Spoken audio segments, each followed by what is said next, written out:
Hello दोस्तों, scary nights पर एक बार फिर से आपका स्वागत है।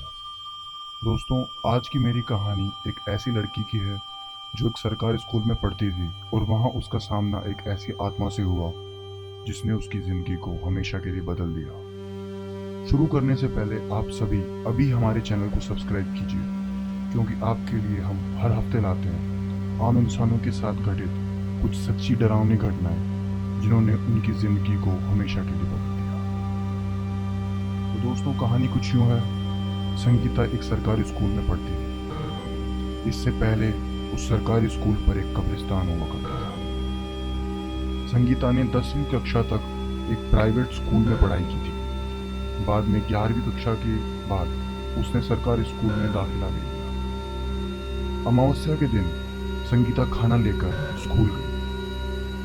उसमें मिठाई, खीर और पुए रखे हुए थे। इससे पहले भी वह अन्य लड़कियों के साथ कुछ घटनाएं हो चुकी थी, ऐसा सुन चुकी थी। संगीता खाना खाकर पानी पीने के लिए गई।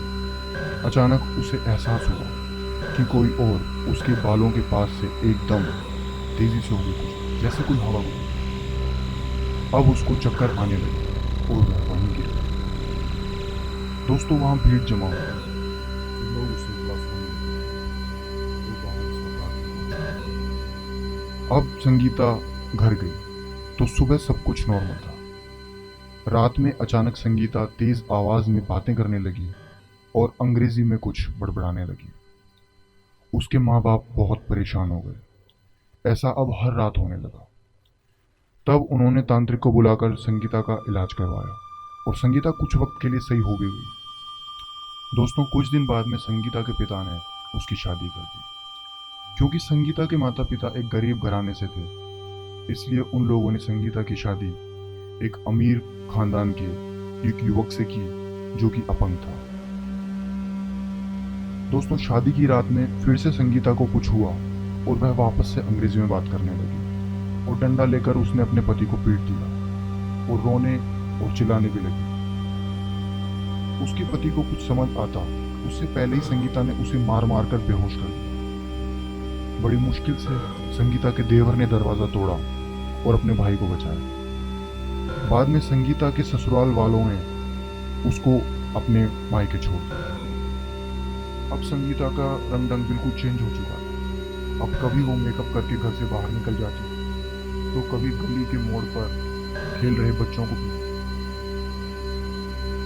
दोस्तों, पूरी गली में एक डर का माहौल हो चुका था। सभी लोगों ने तांत्रिक बाबा को बुला लिया, लेकिन वो सारे बेकार हुए। ऐसा करते करते 2 वर्ष बीत गए।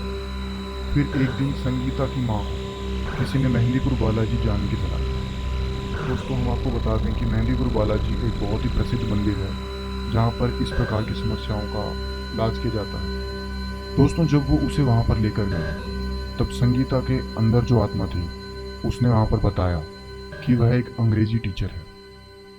स्कूल की छत से पैर फिसलने के बाद वह नीचे आकर गिर गई थी और वहीं पर उसकी मौत हो गई थी। अब वह आत्मा संगीता के शरीर को छोड़ चुकी थी। अब उसका पति भी उसको वापस ले गया। उसके अब 2 बच्चे हैं और अब उसकी जीवन में सब कुछ चीज़ें बिल्कुल सामान्य हो चुकी हैं। दोस्तों, यह कहानी एकदम सच्ची कहानी है और पात्र के नाम यहाँ पर हमने बदल दिए हैं। दोस्तों, अगर आपको कहानी पसंद आई तो अभी इस वीडियो को लाइक कीजिए और हमारे चैनल को सब्सक्राइब कीजिए। हमारी अगली कहानी होगी एक आदमी की जिसने रास्ते पर पड़े नोट को उठा तो लिया पर बदले में अपनी जान से हाथ धो लिया। दोस्तों, आप भी हमें अपनी कोई घटनाएं जो आपके साथ में हुई है वो आप हमें भेज सकते हैं और हम उसे भी प्रकाशित करेंगे।